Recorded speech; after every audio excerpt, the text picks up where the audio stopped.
there was a New York Times article that's just a couple of days old that said that the US is warming to the idea of helping Ukraine take Crimea back.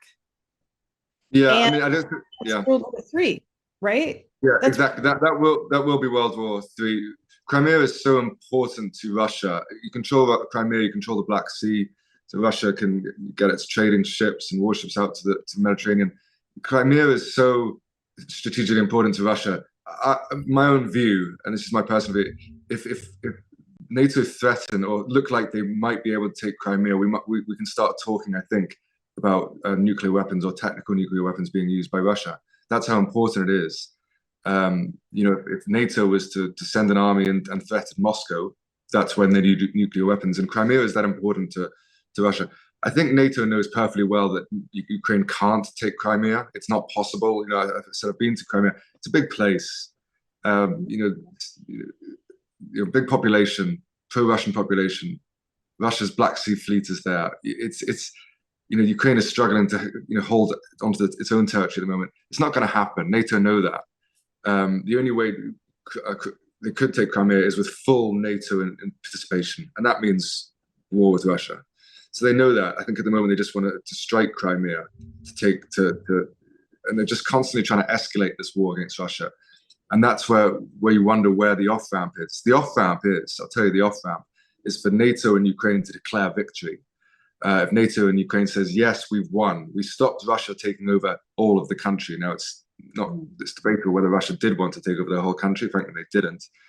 But if NATO and Ukraine say, yes, we beat Russia, we're victorious, Slava Ukraini, we won, and then enter peace negotiations with giving Russia territory. That's the off ramp. But it doesn't seem that the United States is interested at all for some of the reasons you've said.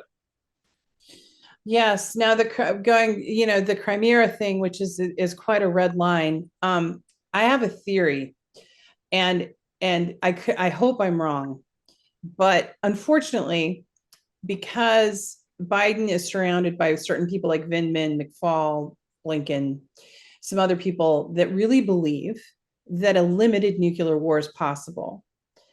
And unfortunately, they're looking at Crimea, and I'm fearful of that, or some sort of red flag, some sort of strange thing happening with Poland. I don't know what. I think that almost happened, but then it was averted. But I'm fearful that the U.S. is going to provoke it for sure. And and they think that a limited nuclear war is possible, and I think that's madness. But you have some people in this Biden administration that are really of the mind that really can't. They're in an echo chamber, and they don't realize that that's not possible. No one will win. Yeah. Yeah, I think the reason is because the world is a chessboard of competing nation states, and so and you've got the United States who's ruled the world effectively for the last 50, 70 years. They are like acting like any other empire is, and they're trying to retain control of global hegemony, and so that's why you're seeing all these wars. And I mean, the United States, Britain, we're not threatened by invasion with anybody. Why are we involved in so many wars? Nobody's threatening to invade us. But it's because of the United States trying to retain control of its global hegemony. It can't. It's not possible. China, the rise of China is, and NATO cannot defeat Russia and China together. They can't. It's not possible. Russia and China have too big a populations, land, and they've got nukes. It's not possible. But the United States is going to try to do whatever it can to defeat Russia and China, to hold on to its global hegemony.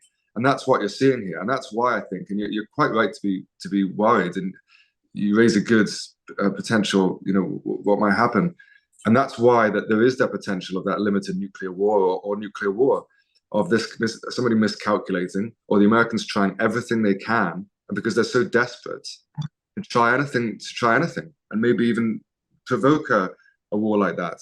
So that's the danger of it. They play these war games in the Pentagon, and I'm sure they play them in the Kremlin as well. And they'll have one general on one side, one general on the other, and say, well, if we hit Crimea, what will Russia do? Well, Russia, if I was them, would probably hit Kiev hard. Okay, if we use NATO weapons to hit a Russian army, what will Russia do? Russia will probably launch a massive strike on NATO troops in Poland. What do we do? So they play these war games, and that's one of the huge dangers of somebody miscalculating. Or, as you're right, I always thought the concept of MAD, mutually assured destruction, would mean there would be no nuclear war. But I'm beginning to believe that some people in the United States State Department are crazy enough and stupid enough, crazy or stupid, or both, for it to actually happen. Yeah, there's almost the kind of this macho cowboy thing, and it's really grim to watch. But because we're always hoping, like, I remember I was talking, it was one journalist who said, well, there's people, in behind that want peace, behind the scenes, people you don't know. Well, unfortunately, because of the work that I used to do, I know the people behind the scenes, the ones you don't see in front of the cameras. Those are the ones we worry about. Those are the ones who don't give a shit. And they really are at a point where they'll just do whatever. And they also are there's also a thing where, and I don't know if I believe this, but I've had other people talk about depopulation. There's also been this movement where there are some elites that want less population, and this would be one of those end games. What they don't really calculate in there is that you can't have a limited nuclear war. Like you can't. And then what would be the point afterwards? Like, who would want to live in that, right? In the afterwards. Yeah.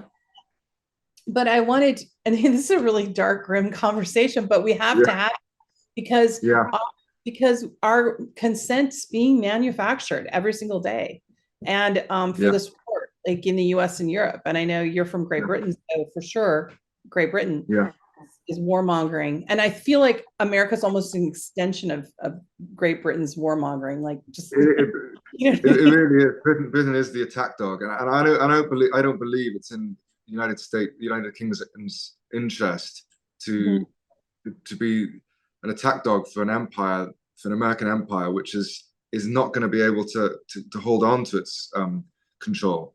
I think Britain's future lies in Europe. I think Europe's future lies with good relations with Russia, and then accepting the reality that we've now moved into the multipolar world and start trading with these other countries rather than trying to fight them. That's my belief. And I do this work also as a patriot. I do this work as a patriot, a British patriot, a European patriot, because I do not believe that European British policy is correct at the moment. I believe it's not in the interests of our people, and we need to. The changing world needs new policy thinking, and the reality is that politicians in the West have ruled the world, also with a kind of racist colonial attitude for so long. They think that world is continuing. It's not continuing. The world has changed. We now live in a multipolar world. China and Russia are too strong now. And so we have to have new policy thinking based on that. But all these policymakers have grown up with this idea, and they can't let it go. It's very hard to let that go. But we've moved into this new world, so we need new policy thinking. And so I think it's for the benefit of Britain, Europe, and the United States to change its policies, because they're not going to win this way. That's very eloquently put, and I'm glad that you talked about being a patriot, because you are. You're talking about, and I am, because I want to stick up for the American working class. You're talking about the British working class, and European working class, and Ukrainian working class, right? And in Donbass, and the people that are being, basically used cannon fodder. But the main thing here is too that, that whole idea of the multipolar world, it's already a reality. The BRICS agreement, everything that's going on, it's already happened. And it's like the US is just trying to pull it back. And in fact, I feel like the US kind of tanked Europe on purpose. Well, there's a feeling in Russia, from the Russian government, that the United States is instead of now trying to pillage Africa and Asia, etc., it's now trying to eat Europe. It's now trying to focus its attention on trying to devour Europe, exploit Europe, perhaps a better word. That's very much the feeling from the Russian government. And you see that with now the struggling energy. Now, Europe used to get cheap energy from Russia, not anymore. And so British European industry is struggling. And where's it going to go? It's going to go to the United States. So this is why I say there's many European conservative, patriot, nationalist politicians who are starting to think this is not in our interest. And I think that's the most likely way the war will end, when you hear more of these European voices really stand up and say, no, actually, who's our biggest enemy here, Russia or the United States? And I think we'll start to see that split grow ever wider. Yeah, I think that'll happen as their political futures are threatened as well. Some of the politicians like Sure. Macron and some of the other ones, they start losing their power, slips away, their popularity. Yeah. I think they'll say, because they're basically puppets right now for the Western regime. But Absolutely, or you'll see new politicians win power. I mean, yeah. One of my favorite phrases is we're living in the middle of history, not the end of history. Anything can happen. Genocide in Europe, World War III, nuclear weapons, everything's on the table. Yeah. A radical politician, far right or far left, gaining power in a major European power. Marine Le Pen, far right leader of France, she may well get into power in our lifetime. And why? Because many people were warning there could be a huge economic collapse or problems in the near future. People have been warning it for years. But if there's a huge economic downturn in Europe, the extreme parties are not too far away from power, on the left or on the right. And that's when you could see huge changes as well. With economic change really happens when the economy is in real trouble. If the economy gets in real trouble, you could see huge political changes and leaders who didn't expect to gain power years ago gaining power. Yeah. Interesting.